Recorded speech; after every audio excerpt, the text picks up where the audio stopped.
of people who responded. Now, there's 200 people in the room, so half of you responded. But my guess is you're thinking, oh, somebody else from my company did it or whatever. So our hope is to grow this over time, and like Julia said, it's a quick snapshot of when it was put out. So it's January 12th to February 2nd, so it's right now what people are thinking. A little bit about the respondents. How many people do you currently employ locally and full-time? So of the 94 people who filled it out, let's see, mostly small businesses. You've got 1 to 3 employees, being 29%, the largest. Most people were under that 10 employee or less. But then we did have representation, you can see, with the larger employers. So the good news is we had 500 plus, 100 to 500, those people were represented in the data as well for the feedback. 95% of respondents for this survey were located in Chatham County or have a location in Chatham County. So only 5 of the respondents are outside of the region and do not have a location in Chatham County. So this gives us good data for our local region here. They indicate, of the 94 respondents, we asked them to indicate your primary organization type or sector. I'll release these slides if you want to look at them more closely, but the type or sector is named by the census. That's why we grouped them this way. So we're just trying to keep it comparable year over year. You can see most of you have financial services or professional services. We have healthcare, real estate at the top. We had 1 transportation, 1 information technology, 1 very kind government public sector person in there who filled it out for us. Okay, so the question was, how is the current state of the economy affecting your organization? So Bethany came and gave us a big presentation on this regionally, but what does it look like here in Chatham County? Well, 27 people out of the 94 said very negatively, and then 21 out of the 94 said neutral. So when you look at the overall average to that, or if you look at neutral to negative, it's not a great performance in this current snapshot. And we'll dive into more of this a little bit. We've got 3 people saying very positive, so 5. When you look at your net promoter scores overall, though, this isn't necessarily what we want to be seeing on a graph. What best describes your organization's current financial condition? So at the same time, as people are saying this is affecting them neutral to negative, you're seeing weak or worried, pessimistic, very small, right? Only 3% are saying that. So most people are saying either they're steady and stable confident, or they're strong and growing optimistic. So you've got 30%, 33 there on the other side of it, which you can take that as it goes. How do you expect your organization's financial condition to change over the next 12 months? 58% said better or stronger, and 32% said steady or about the same. So again, both of these 2 slides are a little bit contradictory to the negative that we saw 2 slides before. So here we're feeling we're about steady and the same. We're going to get better and stronger, but at the same time we feel like we're getting affected negatively. How do you expect your organization's revenue to change during the next 12 months? So this has increased significantly, it's only 14%, increased somewhat. 55% of us are optimistic, so look at that. We've got 60, 70% of us in the room are optimistic that we're going to increase in some way, shape, or form our revenue in the next 12 months. Stay about the same as 24, and then not sure or decrease is very small. But maybe you're increasing your revenue because everything's more expensive. So, what do you expect prices your organization pays for goods or services over the next 12 months? So the prices are going to increase somewhat or significantly. Only 1 person said they might decrease. I guess they've got a really good negotiator on their staff. If you're that person in the room, let us know. Do you expect to increase your prices, your organization charges for goods and services over the next 12 months? So most of us are yes, or no, we're going to try to keep it the same. So we're going to kind of crunch that cost. And that's what we've been talking about for some time now, the local business scene, that the margins are smaller and smaller over time. And we're trying not to pass on those extra increases to our customers. Some people are going to increase. If you were the person who answered that you expect to cut your prices, I really do want to hear that story. We plan to reduce our workforce is here at 64%. So most people expect we expect our total workforce to stay roughly the same. It's at 64%. So only 2% are going to reduce and 34% are going to add workers. The adding workers side of this was surprising to me. I didn't expect to see what you saw on slide 1 and then what you see here to correlate with adding the workers. I thought mostly stay the same because you like to try to hold on to your employees even around times, that kind of thing. But this really, the 34% increase in workers to me was optimistic and kind of goes with the second and third slides. How has your organization experienced hiring challenges over the past 12 months? Now, this one was interesting to me because people are really saying it is a challenge. That's like, we're going to keep talking about this further, but people are saying hiring is one of the biggest challenges that they're having right now. And essentially what you'll see here is that, I'm jumping ahead of the slides in my own brain. Yes, hiring is the biggest challenge for 18% and feels harder lately is 15%. Not hurting operations is 24%. Okay, so this is what happens when you're trying to hire. There's a limited pool of talent that's coming in really strong. We've got a really great community college here. We've got really great schools here.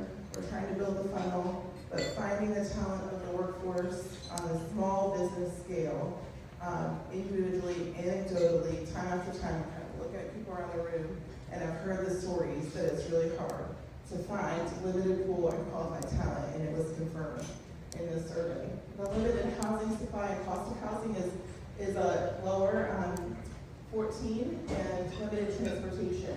We talk about housing and transportation a lot, but this slide here tells me we need to be thinking about workforce, education, training. What do we need to do to kind of bring in and make sure we have the workers here that we want to have?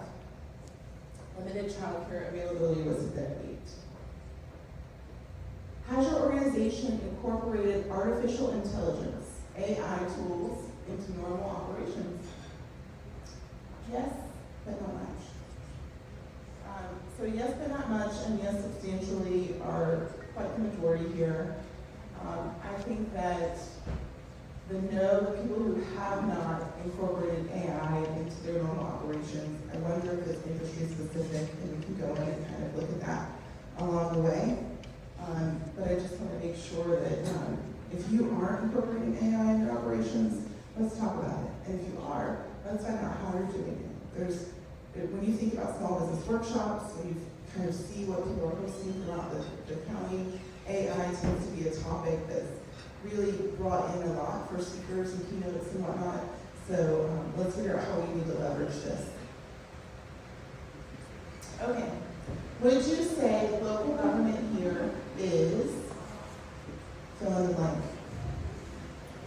As a Chamber of Commerce, we really want to see strongly pro-business. That's what we're going for. We want to see how this measures, can we move it, what does it look like, what are the challenges?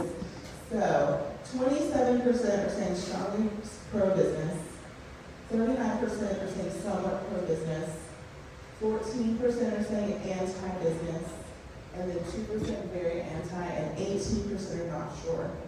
My hope is that we're putting this survey out year over year, and we're able to track these numbers over time. This gives us just an idea of what people are thinking and feeling right now, but what does this show us next year and the year after? And how are we supporting the local business community and making sure that they know whether or not we're pro-business or what that looks like to be in connection with and having those conversations with our local elected officials. Okay, 82 respondents for this question. What is the most significant challenge to the future growth of your organization? So we went through the 87 responses here and grouped them by kind of keywords that came through the text. So current broad economic conditions, 23 people had within their answers. Pricing and cost were 5 people. And then marketing and customers was another group that came through.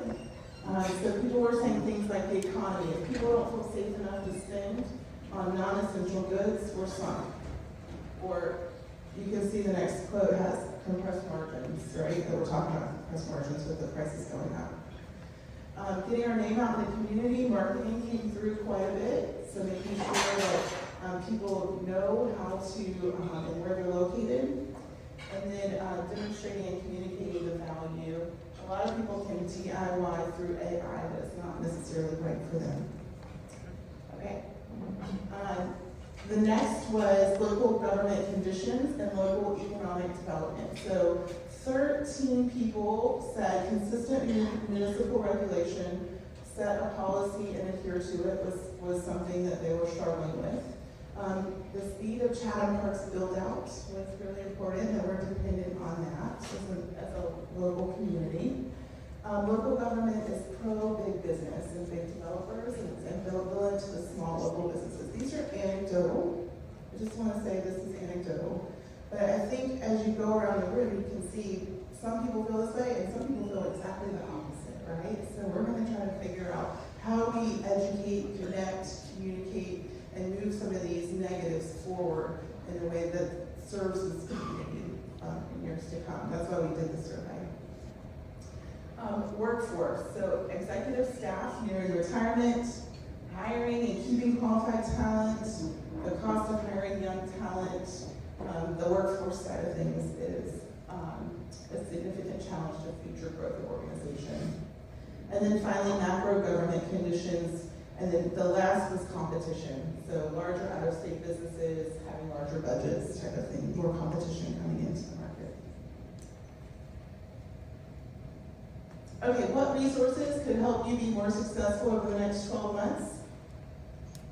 I think this carries forward, as you would see from previous slides, that help marketing and advertising, help networking and connecting, accessing capital is always something that people want to find, helping find employees, those are the top ones.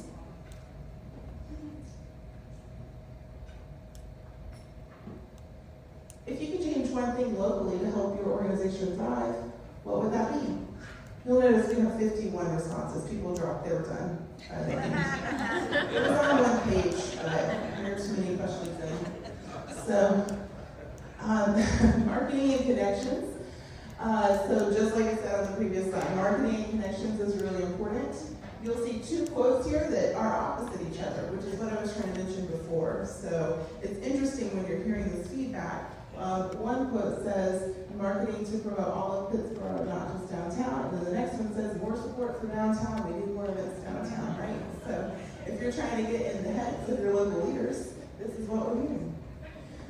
More opportunities to interact with prospective clients and decisions, streamline, reduce the design review process. That one has carried through time and time again. If you could change one thing locally to help your organization thrive, what would it be? Economic development was 7. This is continued before, so we're going down. So this is large business like Toyota, focusing on using local suppliers. How do we do that? How do we get more government grants, which we're working with Sheila Dalton with the SBTDC here. We're going to have a workshop on government grants and doing that in the future. Infrastructure and parking, more parking for downtown. Thinking through transportation is key. Okay, I went through it fast because it's 1 year and it's a snapshot. The key is that I want you to know your Chatham Chamber is focused on trying to gather snapshots of information over time and find the stories underneath it. So as we get started building the survey, our hope is that next year we're comparing it to the next year, to the next year, and then it helps sort of drive some of the conversations forward. This is open. I don't mind sharing this data with anybody who wants to. It's anonymous. I mean, there's some answers where you can kind of tell who they're from by what they say. but we can share the data anonymously if it's helpful for you in any way. Happy to answer questions after the event or at other times, because I'll be able to, unlike Bethany, I'll be able to see you all at any point. So you're welcome to connect with me and keep talking about this survey and what it means and how it shapes the work that we do moving forward. Okay, so let's keep rolling